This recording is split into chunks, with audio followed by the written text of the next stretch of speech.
El superclásico entre Boca Juniors y River Plate es uno de los enfrentamientos más reconocidos en el mundo. El mismo tiene una historia nutrida por pasión, rivalidad y muchos motivos. En esta primera parte vamos a analizar los primeros encuentros que comenzaron a forjar esta competencia. Hace ya más de un siglo estos dos equipos del barrio de La Boca militaban en el fútbol del ascenso y se dispusieron a jugar un amistoso. El conjunto millonario ya se encontraba en el torneo hace unos años, pero el club de la Ribera se asoció recién en el 1908 y desde allí comenzó a jugar en la segunda división, en la misma que estaba River. Sin embargo, los equipos estaban en diferentes zonas, por lo que no se podían cruzar. A pesar de ello, el 2 de agosto ambos tuvieron fecha libre en cada uno de sus grupos. Dada esta circunstancia, disputaron un encuentro no oficial en territorio Ceneice. El partido se llevó adelante en la antigua cancha de Dársena Sur, y allí ganó Boca por 2-1 ante River, en lo que fue el primer partido del que se tenga registros al respecto. En cuanto a los dos goles del vencedor, los convirtió Rafael Prats. Al tratarse de un amistoso y de elencos que militaban en la segunda división, no hay muchos datos de aquel encuentro. Teniendo en cuenta que ambos clubes eran del mismo barrio, puede ser y es muy probable que hayan disputado otros encuentros con anterioridad, pero lo cierto es que el primer superclásico registrado fue para el Ceneice. Ese mismo año, River Plate venció a Racing en la final del campeonato de segunda división y ascendió a la máxima categoría. Debido a ello, al año siguiente el cuadro de la banda roja presentó un equipo B en la categoría que dejó. En el mencionado torneo de ascenso de 1909, Boca Juniors y River Plate B se enfrentaron dos veces. La primera ocasión tuvo lugar el 2 de mayo en el campo del Millonario, donde Boca ganó 1-0 gracias al gol de Juan Alberto Peney. En el siguiente encuentro, Boca nuevamente salió victorioso, venciendo 4-0 con 3 goles de Juan Alberto Peney y uno de Emilio Bonatti. A pesar de ser partidos oficiales, estos no se incluyen en las estadísticas generales. El próximo encuentro entre ambos sería en 1912 y nuevamente en carácter de amistoso. En ese momento el Ceneice se encontraba en la segunda categoría y el Millonario en primera, por lo que fue el primer caso en el que se enfrentaron estando en diferentes categorías. Un hecho que no se repitió hasta casi un siglo después. El partido se trató de un duelo informal organizado por la Sociedad de Asistencia a los Caldeleros.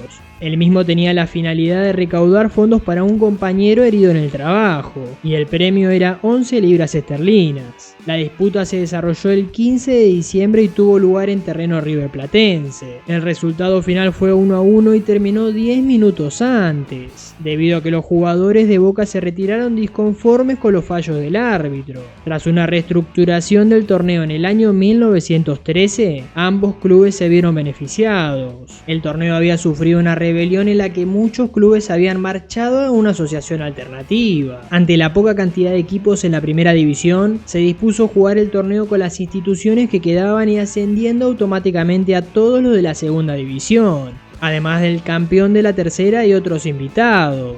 Ese año Boca había salido tercero, por lo que el ascenso no le correspondía, y por el lado de River había terminado último, por lo que era el indicado para irse al descenso. Sin embargo, ambos clubes comenzaron en 1903 en la primera división, y ese mismo año se disputó el primer partido oficial de este superclásico histórico. El enfrentamiento se llevó adelante el 24 de agosto y Boca hizo de local en el antiguo estadio de Racing, y aquel partido ya comenzaba con polémicas. El inicio del encuentro estaba pautado para las 14:30, pero el árbitro no se presentó y tuvieron que esperar hasta que sea reemplazado, por lo que el comienzo se terminó dando a las 15:15. La victoria del partido fue para River por 2-1 y de esa manera se quedó con el primer superclásico oficial. Los goles para el Millonario los hicieron Cándido García y Antonio Ameal Pereira. Para el Ceneice descontó Marcos Mayer. A destacar que el desarrollo del partido también se vio afectado y Boca jugó casi la mitad del partido con 10 por la lesión de Garibaldi. En ese momento no había cambios. El siguiente hecho se dio nuevamente por el campeonato, y en el 1914, River hizo de local en el estadio de Ferrocarril Oeste y fue un plano 0-0. Al siguiente año ambos clubes tuvieron el primer enfrentamiento eliminatorio. Fue por la primera fase de la Copa Competencia. El 2 de mayo jugaron en Wilde, donde Boca hacía de local. Allí igualaron 1-1. A los 35 Enrique Colla puso en ventaja al anfitrión y lo igualó Cándido García a los 39. Pero como debía haber un ganador, el árbitro hizo jugar un alargue de 30 minutos en 2 tiempos de 15. Dado que continuaba la paridad, se disputaron otros 30, también divididos en 2 tiempos de 15. Al no haber cambios en el marcador y debido a la ausencia de luz artificial, el juez dio por finalizadas las acciones después de 2 horas y media de juego. Como resultado de esto, una semana después se enfrentaron de nuevo en el campo de Gimnasia y Esgrima de Buenos Aires. En este encuentro, River Plate ganó 4-2 con goles de Arturo Alejandro Chiappe, Heriberto Simons, Juan Alberto Peney y Manuel Fraga. Enrique Bertolini y Balbino Ochoa descontaron para el Ceneice. Ese mismo año volvieron a enfrentarse, pero por el campeonato. Boca no había tenido un buen comienzo de año y River le propinó la 4ª derrota consecutiva. Fue 2-0 para el Millonario en carácter de visitante y ambos goles fueron convertidos por Juan Alberto Peney. Por el campeonato de 1916 le tocó a River recibir al Ceneice en la cancha de Racing. Allí fue nuevamente la victoria para el Millonario y en esta ocasión por 2-1. Para River anotaron Armando Rizzo y Arturo Chiappe. Para Boca había empatado Américo Repeto. En el 1917 se volvieron a enfrentar por el campeonato en la cancha de Racing, un sitio habitual para este tipo de enfrentamientos. En este caso hizo de local River y todo parecía que el Millonario se iba a llevar otra vez el clásico del barrio. Pero faltando 10 minutos el Ceneice consiguió el empate y desató un gran festejo entre los seguidores del Auriazul.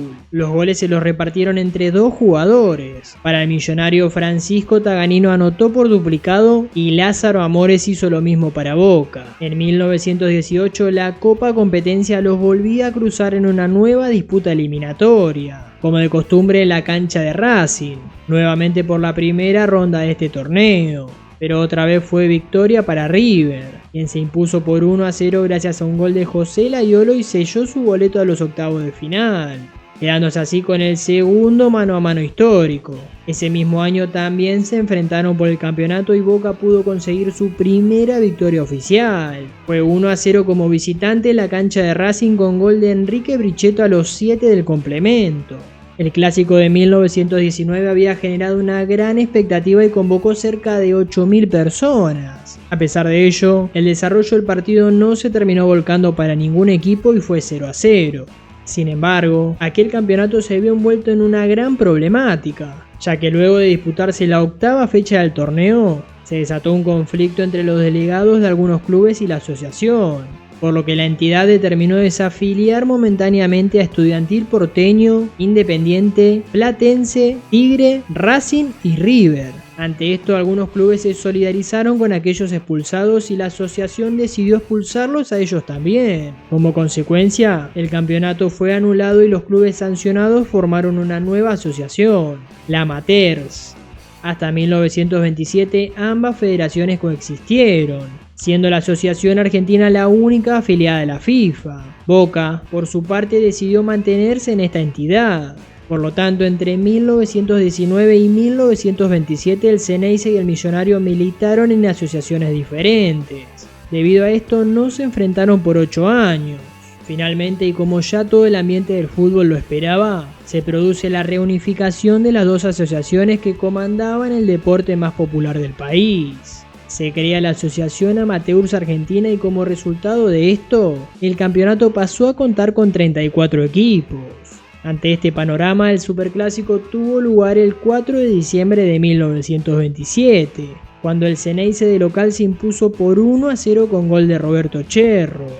Al año siguiente se produjo un hecho que todavía no pudo ser superado. Se registró la máxima goleada de la historia de los superclásicos. Fue el 23 de diciembre, en la antigua cancha del Ceneice. Allí el local ganó por 6-0 por el campeonato. La visita estuvo en inferioridad numérica durante gran parte del Superclásico y eso pesó en el trámite del juego. Antes de la media hora, 2 compañeros del Millonario chocaron sus cabezas y ninguno de los dos pudo continuar en el terreno. Como todavía no existía la chance de hacer cambios, River tuvo que jugar con 9 futbolistas. pero luego fueron 8, ya que al poco tiempo se sumó una nueva baja por lesión. A falta de 7 minutos y con la llegada del sexto gol, el capitán de River, Eduardo Forte, le pidió al árbitro que finalizara el encuentro. Los tantos para el Xeneize se repartieron entre 3, todos con 2 tantos. Domingo Tarrasconi, Esteban Cuco y Roberto Cherro, quien fue el encargado de convertir el último gol. 1929 fue un año sin clásicos, pero no por nada en especial, sino por cuestiones de calendario, algo que no se volvió a repetir hasta el 2020. Ya en 1930 el histórico encuentro volvió a disputarse y fue el primer superclásico oficial en el que el Millonario hizo de local en su estadio propio. Aquel partido tuvo una altísima concurrencia y ya empezaba a volcar al fútbol y al superclásico como uno de los eventos deportivos más convocantes de la Argentina. 50.000 personas fueron las que asistieron a un partido emocionante. Boca comenzó ganando y luego River pudo darlo vuelta por 2-1. Pero a pesar de ello el Xeneize no se dio por vencido y a los 57 logró empatar el encuentro. Pero el desarrollo del partido acompañó a la enorme demostración de entusiasmo en las tribunas y el conjunto local terminó sentenciando el encuentro a los 80 minutos. La victoria terminó causando un alto revuelo en los presentes que lograron romper el alambrado e invadieron el campo de juego. Los 2 goles del Xeneize los había convertido su goleador Domingo Tarrasconi, y para el Millonario anotó Vicente Locasio y Antonio Ganduglia por duplicado. De esta manera se cerró de manera histórica el amateurismo y el año siguiente se dio lugar al comienzo del profesionalismo. Pero eso será abordado en el próximo video. En esta etapa, Boca y River se enfrentaron 13 veces de manera oficial, siendo 6 victorias para River, 3 para Boca y 4 terminaron en empates. Si bien el Millonario dominó a su clásico rival en esta época, el Xeneize logró hacerse con más títulos oficiales. En total fueron 6 campeonatos locales, 6 copas nacionales y 2 copas internacionales, mientras que River consiguió un campeonato, una copa nacional y una copa internacional. Si llegaron hasta el final y les gustaría que siga haciendo este tipo de videos hasta la actualidad, me ayudarían un montón dando me gusta y suscribiéndose al canal. En breve va a estar saliendo la próxima edición con el comienzo del profesionalismo.